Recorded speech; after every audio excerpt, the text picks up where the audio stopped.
বন্ধুরা, আপনাদের সবাইকে স্বাগতম জানাই এমন অন্যতম একটি ভিডিওতে। আজকে আমরা জেনে নেব আপনি আপনার ফেসবুক অ্যাকাউন্টের নাম কিভাবে চেঞ্জ করতে পারবেন স্মার্টফোন দিয়ে। তো সবার আগে আপনারা আমার চ্যানেলটিকে সাবস্ক্রাইব করুন, লাইক, শেয়ার, কমেন্ট এবং বেল আইকনটিকে অন করে দিন। তো আমরা ভিডিওটা শুরু করি। সবার প্রথম আপনার ফেসবুককে অ্যাপসটিতে চলে যেতে হবে। আপনার কাছে যদি ফেসবুক অ্যাপসটি ডাউনলোড করা থাকে তো আপনার ফেসবুক অ্যাপসটিতে চলে যাবেন। আমি চলে যাচ্ছি সিধা ফেসবুক অ্যাপসে। ফেসবুক অ্যাপসটি খোলার পর এরকম একটা ইন্টারফেস খুলে যাবে।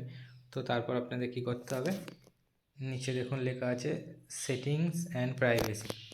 সেটিংস অ্যান্ড প্রাইভেসিতেই আপনাদের ক্লিক করতে হবে। ক্লিক করার পর সেটিংস অ্যান্ড প্রাইভেসিতে ক্লিক করার পর ঠিক এরকম একটা ইন্টারফেস খুলে যাবে।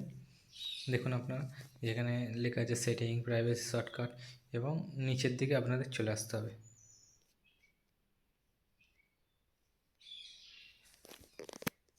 এখানে দেখুন সেটিং লেখা আছে, সেটিংয়ে ক্লিক করতে হবে।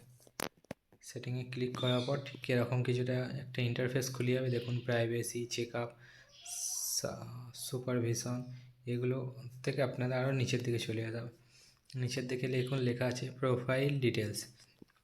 তো এই প্রোফাইল ডিটেলসে আপনাদের ক্লিক করতে হবে। প্রোফাইল ডিটেলসে ক্লিক করার পর ঠিক এরকম একটা ইন্টারফেস খুলে যাবে। তো আপনাদের কী করতে হবে, নিচের দিকে চলে যেতে হবে একদম। দেখুন নিচের দিকে আসার পর এখানে লেখা আছে, দেখুন যেহেতু আমার যে ফেসবুক অ্যাকাউন্ট তার নাম লেখা আছে দেখেন, ঠিক আছে। তো এইখানে দেখুন একটা পেন্সিলের মতো আইকন দেখা যাচ্ছে। এই পেন্সিলের মতো আইকনে আপনাদের ক্লিক করতে হবে এবং নিচে লেখা আছে দেখুন এডিট নেম। এডিট নেমে ক্লিক করলে আপনার যে ফেসবুক অ্যাকাউন্টে যে নামটি দেওয়া আছে সেই নামটি এখানে চলে আসবে এবং আপনারা তখন কি করতে হবে, এখানে ক্লিক করতে হবে। ক্লিক করে আপনি যে নতুন নামটি দিতে চান, ঠিক আছে, সেই নামটি দিয়ে এখানে সেভ বাটন দেখা যাচ্ছে দেখুন, এই সেভ বাটনে ক্লিক করলে আপনার নামটি চেঞ্জ হয়ে যাবে। ধন্যবাদ।